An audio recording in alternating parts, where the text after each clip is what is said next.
isn't gone, and to think Buenas tardes, nos encontramos en un nuevo programa de Ciudadanos por Conocer y esta tarde tenemos como invitado a don Francisco Baena. Buenas tardes. Buenas tardes, Emma. Párroco de Nuestra Señora de la Asunción. Bueno, don Francisco, antes de nada, muchísimas gracias por haber aceptado nuestra invitación al programa, de poder llevar a los palmeños un poquito más de su persona. Muchas gracias a vosotros y a ver si lo conseguimos. Lo vamos a conseguir. Y bueno, pues vamos a empezar a conocer un poquito más de don Francisco, ¿no? Vamos. Bueno, don Francisco, usted es natural de Luque, Sí, un pueblo soy de de Luque, cerca de Baena, en la Supética cordobesa, frontera con Jaén. El siguiente pueblo de Luque, Alcaudete, que allá de Jaén. Y está en el centro de Priego de Córdoba, de Cabra y de Baena. Ahí está Luque. Y bueno, nací el 10 de enero del año 1962, quiere decir que hace un poquito cumplí 53 años. Hace un poquito que hemos estado de fiesta, entonces, Vaya. ¿no? Bueno, don Francisco, y usted, la gente se pregunta, bueno, ¿y cómo llega hasta Palma este hombre? Usted, antes de llegar a Palma del Río, ha tenido más... Sí, yo llevo ya... Yo fui ordenado el 6 de julio del año 1986. Quiere decir que muy pronto cumpliré, si Dios quiere, 30 años. Y yo salí en el año 86, como os decía, y me mandaron de coadjutor. En aquel tiempo esa figura existía, ahora se llama vicario parroquial, a la parroquia de Santa Catalina en Pozo Blanco. Y cuando llevaba unos meses de estar allí en Pozo Blanco surgió un problema en un pueblecito cerca, se llama Villaralto, que está a unos kilómetros del Viso y también cerca de Alcaracejo y Villanueva del Duque. Y estuve allí unos 6 meses y luego ya en el año 87 me hicieron párroco de 3 parroquias, de Cardeña, donde yo vivía, Azuel, que está cerca de Ciudad Real, ya el siguiente pueblo de Azuel es Fuencaliente, Ciudad Real, y La Venta del Charco, que es como una pedanía de Cardeña. Y allí estuve 1 año y 10 meses, y después fui al servicio militar a Palma de Mallorca, y cuando volví me hicieron párroco de 2 pueblos, de Torrecampo, en el Valle de los Pedroches, Sí. y del Guijo. Yo vivía en Torrecampo y ya tenía el Guijo. Ahí estuve 5 años y medio. Y luego en el año 95 fui a Fernán Núñez.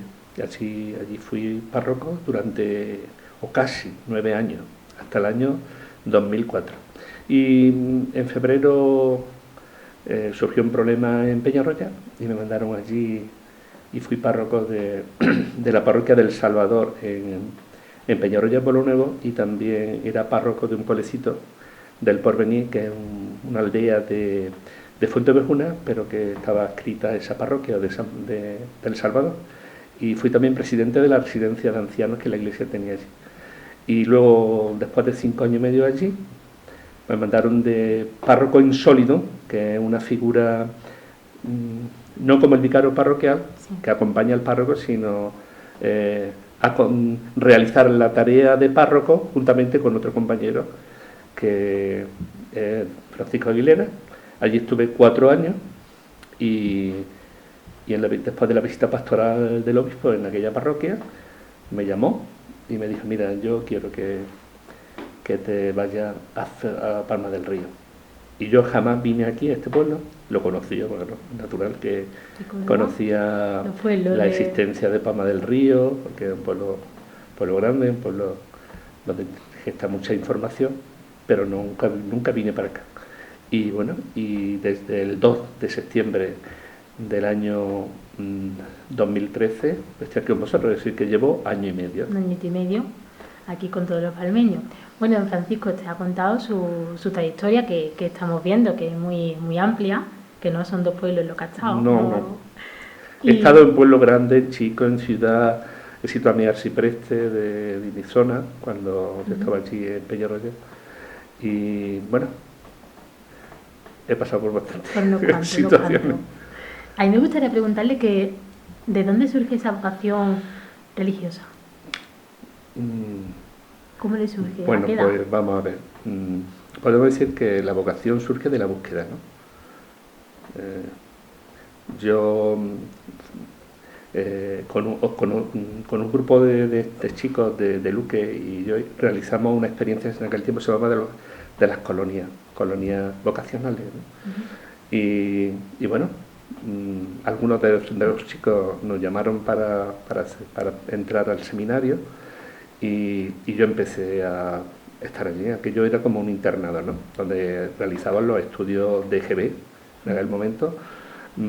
Pues bueno, como si estuviera en tu casa, lo único que estaba es en un internado, en un seminario y con una finalidad un poco vocacional, no tanto como diría, de saber que realmente quieres ser cura, sino por lo menos de discernir y de por lo menos plantearte la posibilidad. Así se plantea el seminario menor, ¿no? Como un espacio donde a través de una programación y de una organización a través de los estudios y a través de la oración y a través del seguimiento de los formadores, pues tú vas planteando la posibilidad de si el Señor te lleva por ahí.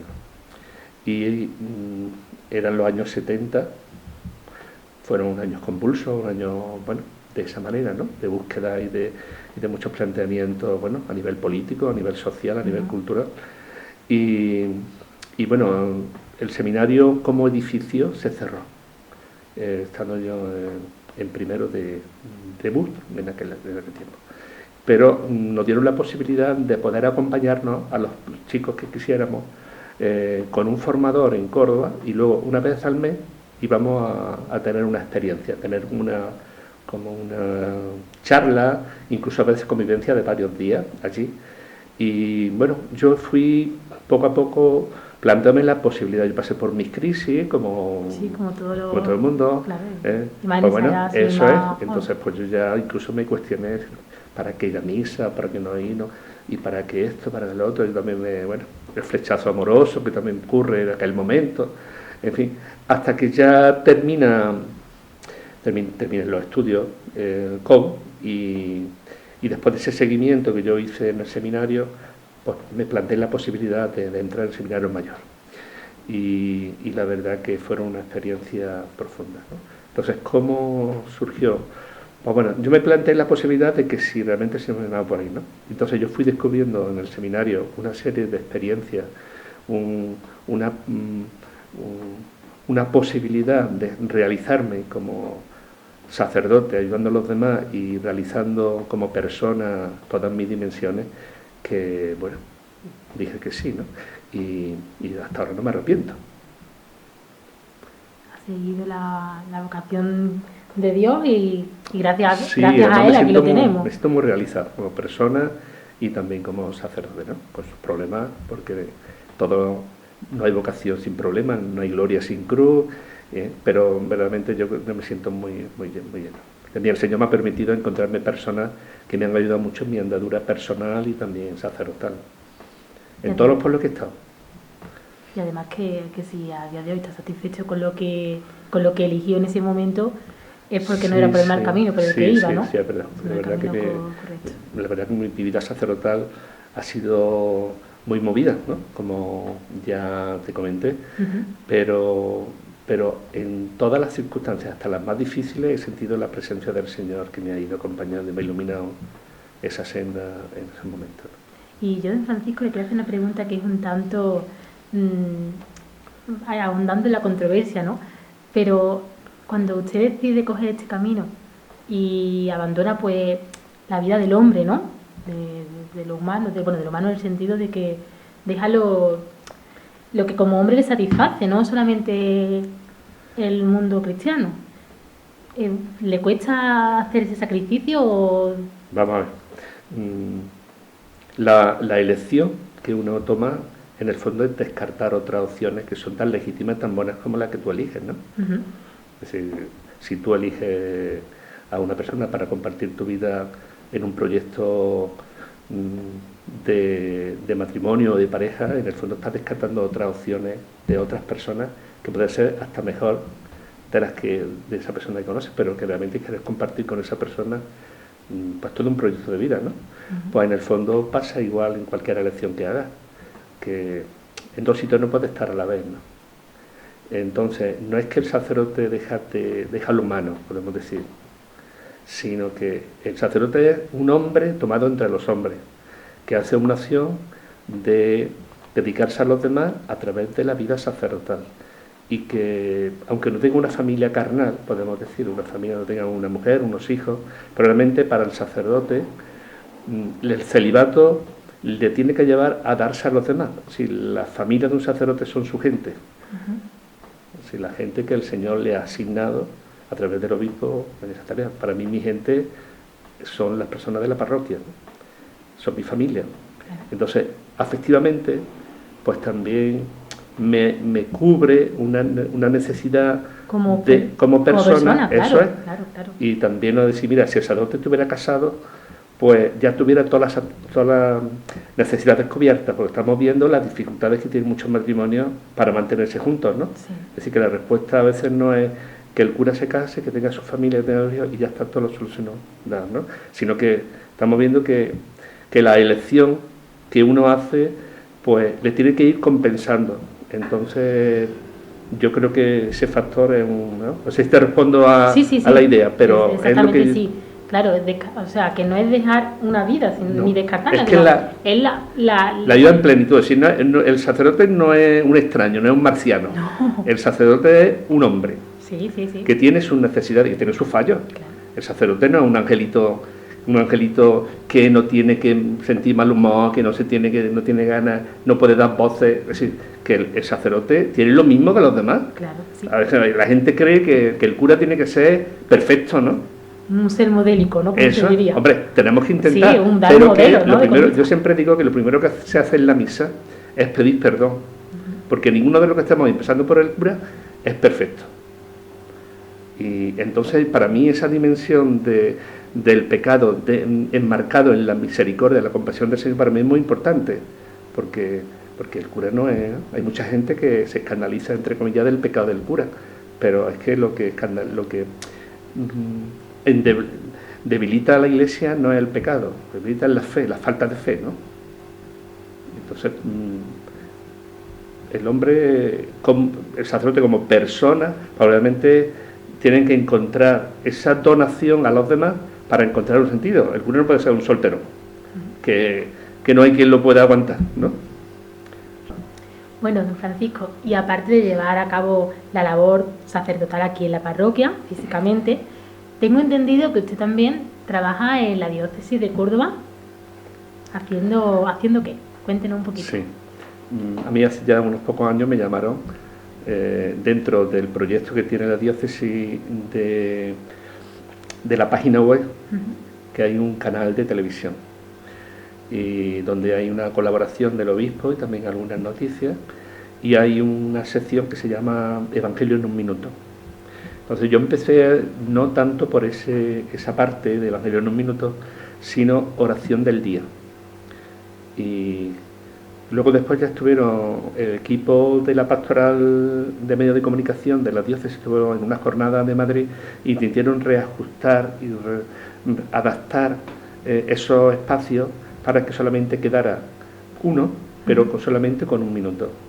Y hasta ese momento, el Evangelio en un minuto lo hacían distintos sacerdotes de distintos lugares. Así, cada semana pues intentábamos buscar a uno, el que estuviera disponible, quisiera, preparaba, y la oración era yo todos los días. Pero luego después al final ha quedado en que una semana lo hace un sacerdote compañero y otro lo hago yo. Entonces yo colaboro en ese canal de la diócesis en Evangelio en un minuto, una semana sí y otra no. Y entonces yo preparo en mi casa todo ese contenido y luego después voy allí al canal y lo grabo, y luego después ya Álvaro y el equipo pues ya lo van preparando, lo van montando para que se pueda poner en el canal. Esa es una de las partes que yo colaboro allí. Sabemos los que le seguimos diariamente, yo entre ellos, hay que reconocerlo, que escribe muy bien. Y yo quiero que cuente un poquito también esa escritura que usted también tiene. Bueno, yo de niño, yo creo que todo comienza con un sueño, ¿no? Yo creo que todos los proyectos y todas las realidades comienzan con un sueño, ¿no? Muchas veces realidades, conquistas sociales que se han hecho en la historia han partido de un loco que ha soñado de que eso es posible, ¿no? y al final pues se ha hecho realidad y se han incorporado muchas personas a ese sueño. Pues yo de pequeño recuerdo que uno de mis sueños más profundos y unos deseos más fuertes era hablar bien, escribir bien, y cantar bien. Eran como 3 peticiones que tenía yo el más profundo de mi corazón, ¿no? Y bueno, lo he intentado trabajar, porque todos los talentos, entre comillas, hay que trabajarlos, ¿no? Y la verdad que en el fondo de mi corazón me siento escritor. Yo me siento escritor.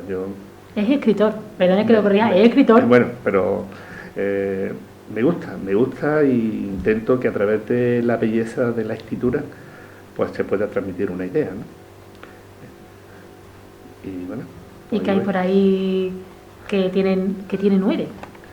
Bueno, pues vamos a ver, yo de siempre he ido escritor. Cuando yo era pequeñito, cuando yo era jovencillo, yo llevaba un diario que yo creo que todo el mundo ha llevado un diario, pero cuando llegó un momento, superada una fase de vida, pues aquello me parecía que era muy comprometido, ¿no? Porque yo en aquel diario expresaba y exponía pues todo lo que yo sentía en mi interior, ¿no? Entonces me parecía que llegó un momento y que lo quemé. Después me arrepentí. Así se acabaron Lo quemé. Pero bueno, allí ya se expresaba.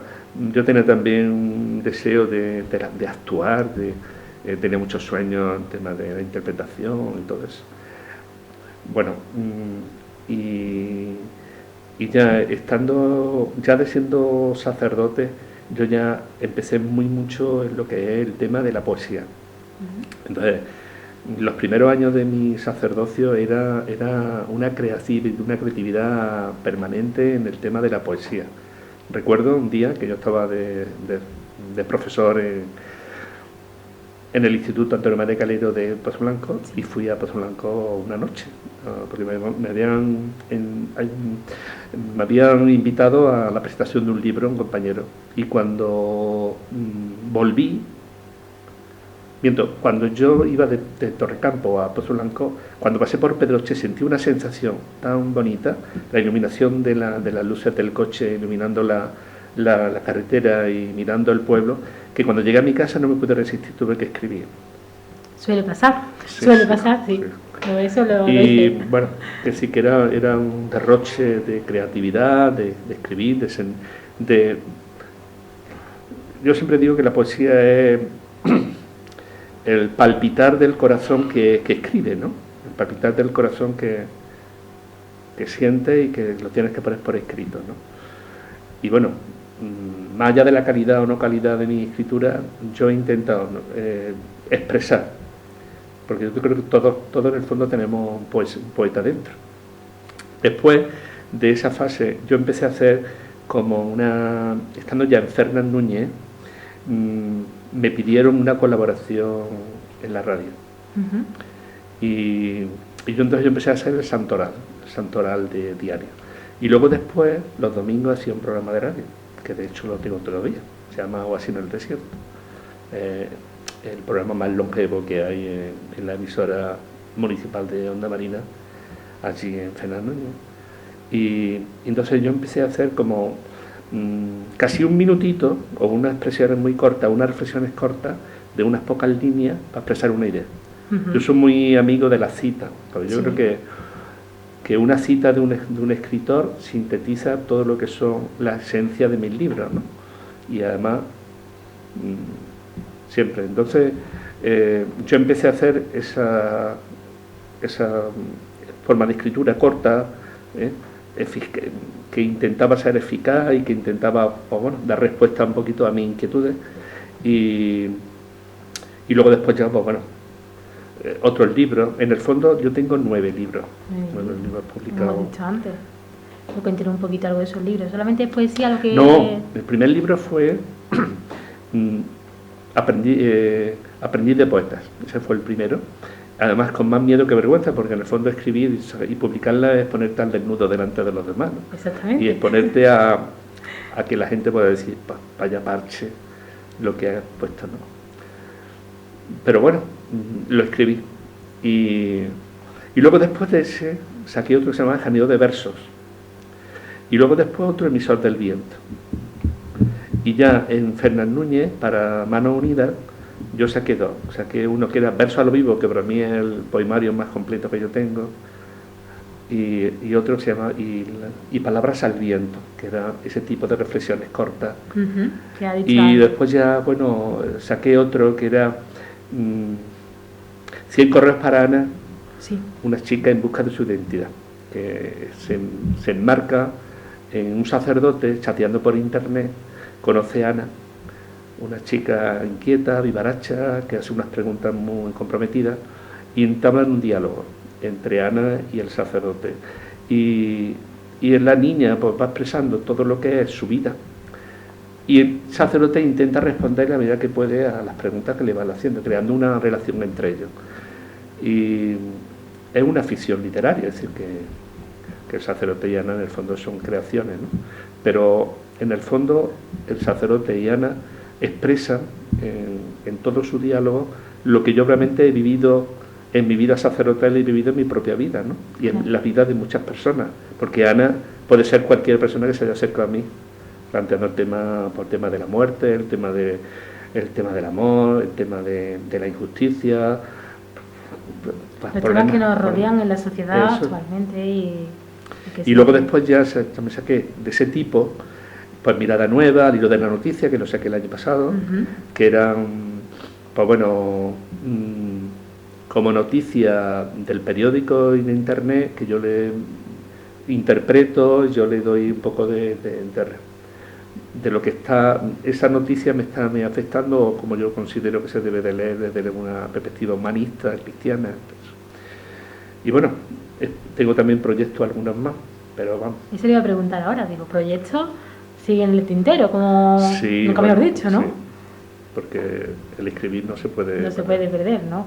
Yo le quería hacer una pregunta, voy a ponerme en la piel de Ana y hacer una pregunta que me hicieron a mí el otro día. Cuando usted escribe, ¿desnuda su alma en esa escritura? ¿O no la desnuda? Es decir, plasma lo que, como he dicho antes, con este libro de Ana, ¿no? Que plasma lo que es su vivencia, su experiencia, ¿no? Como sacerdote y en la vida, ¿no? Y usted sigue plasmando su persona dentro de esos libros. Sí, claro. Cuando uno escribe de un tema, ¿no? Pues en el fondo está escribiendo la perspectiva, la percepción que esa realidad tiene en ti, ¿no? Lo que pasa es que a veces gestarla de una manera bonita, de una manera no vulgar, pues a veces puede ser entendido como una manera de contención, ¿no? Pero sí, yo cuando escribo intento ser yo, transmitir lo que yo siento, lo que yo percibo, lo que yo verdaderamente interpreto de esa realidad, ¿no? Luego también yo llevo todo lo que es el seguimiento de internet, así que eso para mí es una tarea pastoral de primera línea, ¿no? Yo conocí internet, para mí fue aquello un descubrimiento. Entonces, yo escribí, bueno, estaba en Torrecampo, en el año, yo fui a Torrecampo en el año 89, en el 90, cuando vine del servicio militar, y bueno, yo me compré un ordenador, que eso eran ya antidiluvianos, pero prácticamente el ordenador era como una sustitución de la máquina de escribir. Y porque además la maravilla de ir corrigiendo en pantalla, pues para mí era yo creo que como todos, ¿no? Claro. Que en vez de coger bueno, y corregir en la máquina, eso era un engorro, pues bueno. Después yo ya cuando llegué a Fernán Núñez ya me fui participando en la radio, ya fui comprando material y cosas al ritmo para que yo pudiera hacer mis programas en mi casa. Y bueno, fui creando páginas web Yo no soy un profesional de lo que es la informática, pero sí que me estoy muy ilusionado. Y para mí es un medio de tantas posibilidades y, entre comillas, relativamente barato, que fui, ¿no? Pues yo empecé con lo que era un proyecto de evangelización a través de una página web que yo compré, un dominio, marinaveracruz.net, que es mi página. Y luego también yo iba mandando correo electrónico a la persona que lo deseaba, un saludo de buenos días. Donde yo además invitaba a la gente a pedir por alguna realidad. Y luego también hace lo que era una reflexión de lo que hago en Córdoba prácticamente, pues lo paso a cada uno de los mensajes de correo electrónico que mando y hago una reflexión. Y incluso sugería algunos de los enlaces de la página. Y luego después ya cuando yo descubrí el Facebook, pues para mí... Un mundo nuevo. Fue un mundo nuevo. Un mundo nuevo para ti y para todo. Sí. Y yo la verdad que en mi perfil de Facebook, pues yo creo que es muy completo. Sí. Porque a mí me gusta también todo lo que es la fotografía, todo lo que es vídeo. Yo tengo en YouTube pues, más de 700 vídeos puestos. Y... Lo vamos a tener que fichar para pasar la información, ¿eh? Estoy viendo. Bueno, es decir, que yo el Facebook sí que lo utilizo como un medio de comunicación y de evangelización, ¿no? Donde verdaderamente muchas personas me lo dicen que algunas de las cosas que yo pongo pues le acercan al Señor y se reconcilian con lo mejor de sí mismas, ¿no? Bueno, pues todo ese mundo es un poco el que yo llevo, ¿no?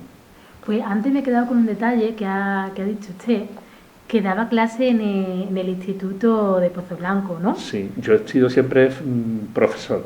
Estuve en el tiempo en que estuve en la sierra, en los primeros años, estuve en Antonio María Calero, en ese instituto, allí en Pozo Blanco. Después ya cuando vine para Fernández Núñez, estuve en Florencio, en Francisco de los Ríos, que es el instituto público de allí. Luego después cuando ya fui a Peñarroya, he estado en Florencio Pintado y el tiempo que he estado en Córdoba he estado en Florencio Pintado. Después ya, al estar aquí, pues ya era muy lejos, entonces hice una renuncia voluntaria y bueno, en la vida parroquial, que es una parroquia muy grande, pero vamos, he sido siempre enseñante, sí. Yo le quiero hacer una pregunta personal. Yo soy maestra de religión católica también. Y que cuando usted tenía a esos alumnos delante en edad de instituto, como hemos estado diciendo que son ya adolescentes, ¿cómo usted transmitía lo que era la religión y que esos alumnos, esos jóvenes llegaran a usted, se acercaran a esa religión? Bueno, la verdad, en los institutos que yo he estado ha habido un porcentaje bastante alto de personas que escogían los padres la religión, ¿no?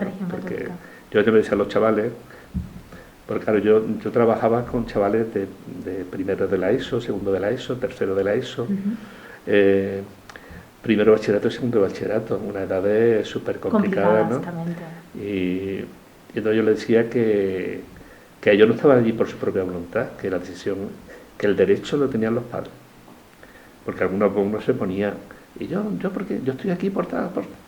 Y bueno, entonces yo intentaba de alguna manera expresar la belleza del Evangelio, la belleza de Jesús, y que eso no estaba reñido con su vida juvenil, con la vida humana, ¿no? Y que lo mejor que podían tener en su vida era tener un arma como la fe que le podía ayudar a afrontar las dificultades, la alegría y las tristezas de su vida, pues con una perspectiva distinta, ¿no? Porque el gran drama de muchas personas es no encontrar razón y sentido a lo que viven. Entonces la falta de sentido es el drama más profundo, ¿no? Y entonces la fe enlaza justamente con eso.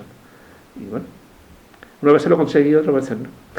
No, pero es cierto que son edades muy complicadas y que hombre, cuesta llegarnos, porque yo tampoco me voy a dictar mucho de esas edades, ¿no? Pero cuesta llegar. Yo sí es verdad que a mí me pasaba lo mismo. Yo, por ejemplo, la elegía porque a mí me gustaba. O sea, yo soy católica y la religión pues me llenaba y me llena, ¿no? Pero es cierto que se escuchaban comentarios de estoy aquí porque religión sube nota o porque no quiero alternativa porque me aburro, ¿no? Que hay mucha gente que lo veía así. pero supongo que en esos tramos de edad siempre hay personas que están más confusas, ¿no? Ya, ya. Y Siempre yo creo que vamos a ver, yo siempre digo que Zaqueo se encontró con el Señor por curioso, ¿no?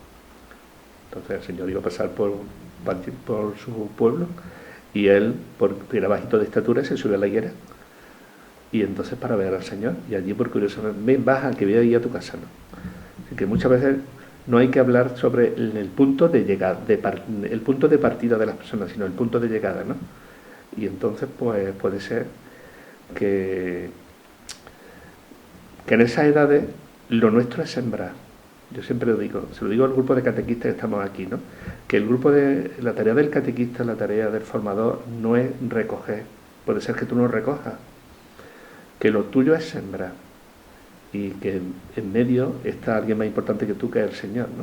Que es el que tiene que ir abriendo el corazón de la gente y que puede ser que el Señor te brinde posibilidad de triunfo y otras veces puedes vivir el fracaso. que es lo que hemos estado diciendo antes, que Claro, a veces la porque- consiguió y a veces no. Claro, porque eso es así, ¿no? Y yo siempre miro que el Señor, pues los últimos días de su vida antes de la resurrección fue una vida de soledad y de marginación y de fracaso, ¿no? Claro. Y en la vida de muchos fundadores y de muchas personas santas han sido el fracaso. Sin embargo, después es cuando ha aparecido el éxito, ¿no? Lo mismo que pasa con muchos padres, que no pueden tirar la toalla, que se encuentran de que están hablando con los hijos y los hijos lo están rebotando. Hasta que llega un momento en que los hijos se serenan y lo que han sembrado sus padres puede ser que salga. Bueno, don Francisco, pues antes de despedirnos, yo en nombre de Juan Ruiz Cabrera y mío propio quiero hacerle una proposición. No indecente, ¿eh? Una proposición decente. Vamos a ver. Usted no sé si sabrá que llevamos 2 meses publicando un periódico de nuestra televisión, de Palmadera Información, que es un formato totalmente nuevo, un formato en el que unimos la información que damos, tanto crónica escrita como la unión a los vídeos que publicamos continuamente, ¿no? Entonces, tenemos un apartado que es el último del periódico, que es de artículos. Y tenemos algunas personas de Palma que desde el primer momento han querido acompañarnos en esta nueva andadura, en la que estamos muy ilusionados, todavía hay que decirlo. Y quería pedirle o ofrecerle que usted, pues, le seguimos, como le he dicho antes, somos seguidores de usted, de su escrito, que usted tenga también un hueco en nuestro periódico. Que usted es una línea totalmente libre, puede escribir lo que a usted le plazca, lo que quiera, y que nos acompañe en este camino que hemos iniciado mi compañero Juan y yo, y que me emociono cuando lo digo, y que llevamos dos números, como le he dicho, y que nos encantaría, pues, Bueno, eso. pues, yo no tengo ningún problema, ya a ver cómo lo hacemos. Sería un honor para nosotros, de verdad, contar con usted y eso, que nos acompañe en este nuevo sueño que hemos iniciado. Vale, pues estáis con eso. Antes de nada, muchas gracias, porque llevaba un rato ahí formulando la pregunta y no sabía porque me estaba llevando ya nerviosa. Bueno, don Francisco, antes de acabar y despedirnos, muchísimas gracias por haber aceptado, como he dicho al principio, por estar esta tarde casi un tanto especial, vamos a decirlo así, y haber aguantado ahí mi pequeño Nada. rifirrafe. Muchas gracias a ti, a Juan, por esta invitación de estar aquí y bueno, a todos los oyentes, a todos los que vayan a ver esta entrevista, pues bueno, ese es un poquito vuestro párroco de la Asunción y así me conocéis un poquito más. Por supuesto, eso es nuestro programa, ¿no? Ciudadanos por conocer, y un ciudadano que lleva poco tiempo, por así decirlo, entre nosotros y que esperemos que sea ya por mucho tiempo, porque es muy buena persona y un buen cristiano, y que es lo que necesitamos, ¿no? Gente buena que nos ayude y por supuesto ayudarle Hay un proverbio que dice, huye de los elogios pero trata de merecerlos. Vamos a intentar eso, huir de los elogios y merecerlos. Por supuesto, eso que no quepa nunca la duda, vamos.